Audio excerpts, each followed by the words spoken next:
Sampurasun. Kumaha daramang dinten ayeuna patepang deui sareng Ibu Mira Yuliana dina pangajaran basa Sunda. Dinten ayeuna urang diajar ngeunaan guguritan. Hideuk tiasa muka buku pangajaran 3 halaman 27. Materi dinten ayeuna nyaeta ngeunaan guguritan dina pupuh Magatru. Anu eusina ngeunaan hirup sauyunan. Pek keregepkeun ku hideuk, urang diajar pupuh sasarengan.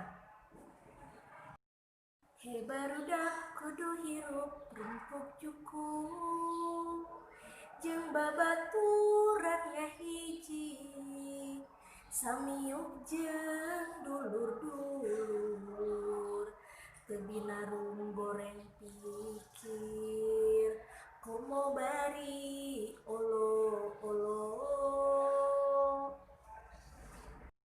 Ngabogaan sobat dalit urang kudu deketna ibarat wargi, perlu pikeun silih tulung, mun urang meunang kasulit tong ieu sieun kasoro.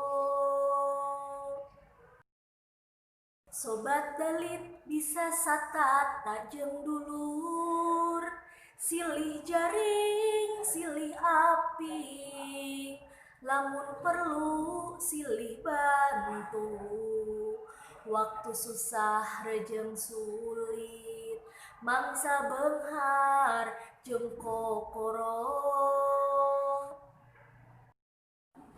Lamun urang akur kadulur jeung batur, ati jadi tiis tingtrim, hirup henteu mata paur, moal aya nu hiri dengki, komo bari ngojok-ngojok.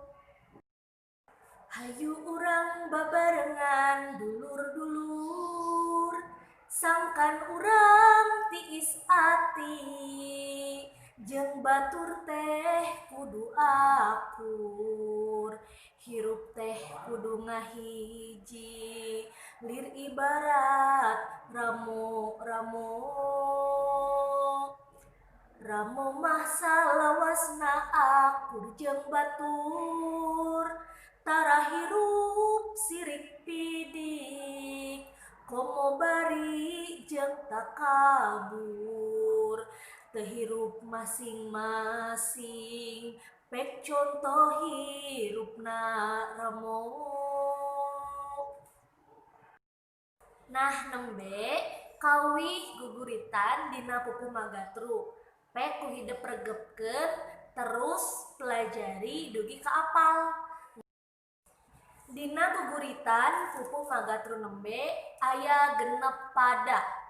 Pada kami di bahasa Indonesia nyaeta bait. Janten dina guguritan nembe aya 6 bait atawa 6 pada. Nah dina sapadana aya 5 pada lisan. Pami pada lisan dina bahasa Indonesia nyaeta baris. Janten 1 pada atau 1 bait aya 5 pada lisan atawa 5 baris. Materi dinten ayeuna dicekakeun heula dugi ka dieu.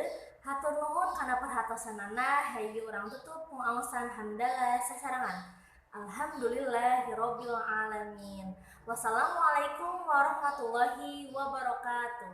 Sampurasun.